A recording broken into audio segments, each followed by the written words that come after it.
Mount Kilimanjaro, Tanzania. What is Mount Kilimanjaro? What is Mount Kilimanjaro? Asks Charlie. As usual, Chinika knows the answer. It is a dormant volcano located in the country of Tanzania on the continent of Africa. Many tourists like to climb Mount Kilimanjaro. It is a part of the Kilimanjaro National Park. Scientists are interested in this volcano for many reasons. It has several glaciers, which are shrinking and disappearing ice fields. Scientists want to learn why these glaciers are shrinking. Mount Kilimanjaro is famous because it sticks up out of the flat earth and can be seen for many miles. It is the fourth most prominent peak on Earth. Everything you want to know about volcanoes. I know what a volcano is, says Charlie. But what does dormant mean? Chinika answers, there are several kinds of volcanoes. Dormant comes from the word to sleep. This kind of volcano has not erupted for hundreds or thousands of years. Are there other kinds of volcanoes? Asks Charlie. Yes, answers Chinika. Active is the most well-known and the most dangerous. An active volcano can cause a lot of damage, and sometimes many people die during its eruption. The third kind of volcano is called extinct. Scientists think that this kind of volcano will not erupt again. What are some of the things that make Mount Kilimanjaro special? One of the things that makes Mount Kilimanjaro special is the fact that it has 3 dormant cones. They were active at one time in the past. Now they are sleeping. But they might wake up and explode at any moment. Charlie asks, what are the names of the 3 volcanic cones? Chinika comes to the rescue. Kibo, Mouawinssi, and Wshira. Mount Kilimanjaro is the highest mountain in Africa, and it is the highest single freestanding mountain in the world. Charlie asks, what does that mean? It means that it is not a part of a mountain range. It sits by itself, answers Chinika. Charlie says, like the Andes in South America? They form a mountain range. Good job, says Chinika. And there are a lot of other things about this famous mountain.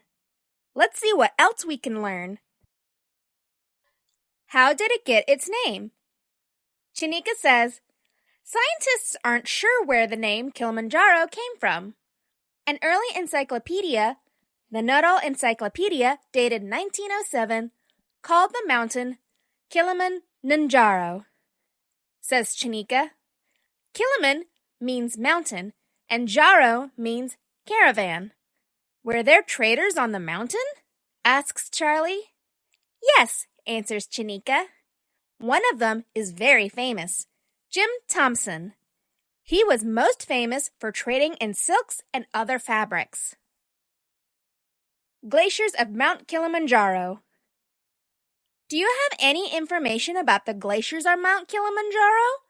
Asks Charlie. Chinika is all ready to go because she loves glaciers.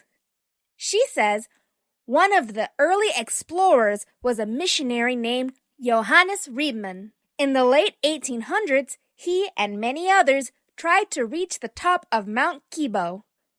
In the late 1800s, the glacier on the summit of Mount Kibo was completely covered by an ice cap. Later, in 1889, 2 explorers, Hans Meyer and Ludwig Purtscheller, were able to confirm that Kibo was definitely a crater. Are the glaciers on Mount Kilimanjaro growing or shrinking? Charlie asks, how many different kinds of glaciers are there on Mount Kilimanjaro?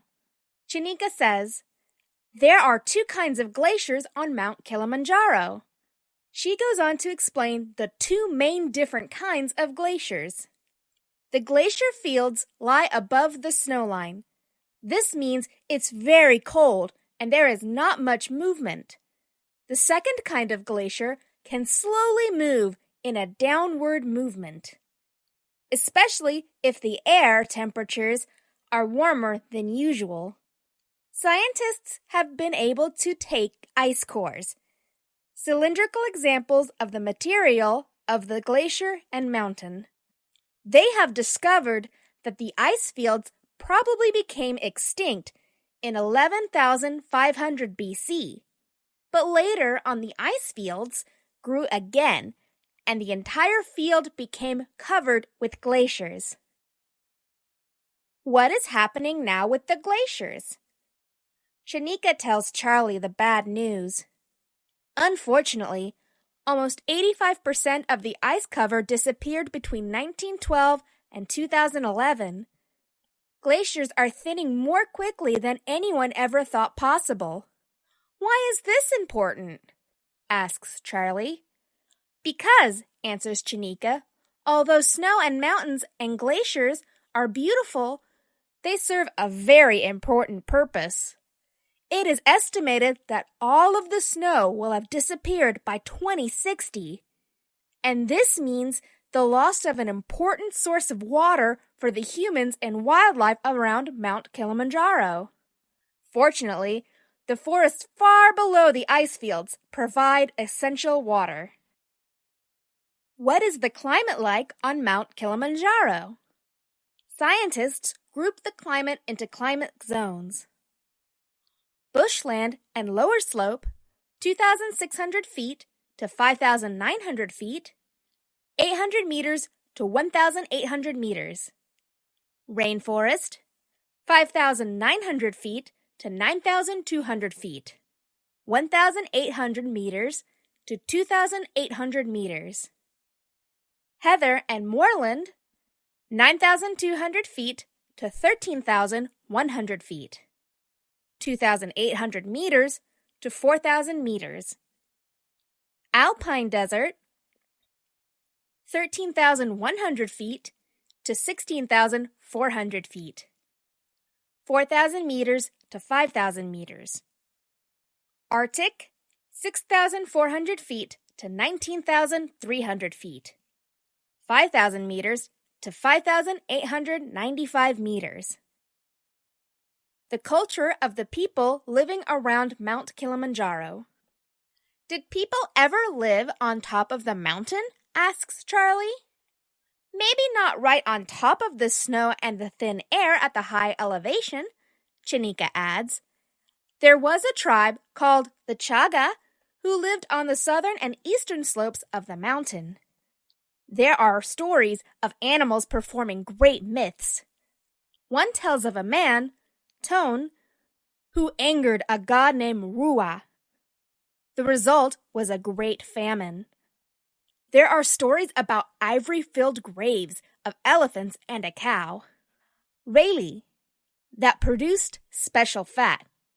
If a man tried to steal from Rayleigh, but was too slow in escaping, Rayleigh would blast the thief down the slope of the mountain. Are there plants and animals on Mount Kilimanjaro? There are very few large animals on the mountain, says Shanika, but there is more wildlife on the lower slopes of the mountain. There are about 250,000 acres of natural forests on Mount Kilimanjaro. What kind of plants live here? Asks Charlie. Shanika says, some of the plants are edible, so they are important to the people who live here. There's corns, beans, sunflowers, and many more. Coffee also grows here, along with the ferns and mosses. On the drier northern slopes, olives grow. At higher elevations, some other plants grow, but they are not as useful to the inhabitants as the plants further down the slope. What are some of the animals that live on Mount Kilimanjaro? Shanika answers, there are very few big animals that live on Mount Kilimanjaro. No elephants or zebras or leopards? Asks a disappointed Charlie. Shanika relieves his mind. Further down on the lower slopes, there are Cape buffaloes, elephants, hyenas, leopards, and zebras. Other animals are mongooses, warthogs, sunbirds, bushbucks, dik-diks, and more. These are rarely seen, but they do live here in limited numbers. Several animals are associated with Mount Kilimanjaro. These are the Kilimanjaro shrew and the chameleon called Kinyongia tevetana. Interesting facts. Many people have successfully scaled Mount Kilimanjaro. Mount Kilimanjaro is the tallest mountain on the continent of Africa. Mount Kilimanjaro is the highest freestanding mountain in the world. It has 3 cones named Mouawinsy, Shira, and Kibo. Mouawinsy and Shira are extinct volcanoes. The cone called Kibo is the highest peak on Mount Kilimanjaro. Kibo is dormant and could erupt at any time. Kibo's last activity was about 200 years ago. Kibo's last major eruption was 360,000 years ago. On the highest summit of Kibo's crater rim, called Uhuru Peak, there was a wooden box in which people who have reached this height write their thoughts. An 87-year-old Frenchman, Valty Daniel, was the oldest to reach the top of Mount Kilimanjaro. Rainforest, heath, cultivated land, alpine desert, moorland, and alpine are the ecological systems found on Mount Kilimanjaro. In 2001, an Italian, Bruno Brunold, got to the Uhuru Peak at the top of Mount Kilimanjaro in 5 hours, 38 minutes, and 40 seconds, making this the fastest ascent in history. South African Bernard Goosen scaled Mount Kilimanjaro in a wheelchair 2 times. About 25,000 people try to climb to the top of Mount Kilimanjaro every year, and about 2/3 are successful.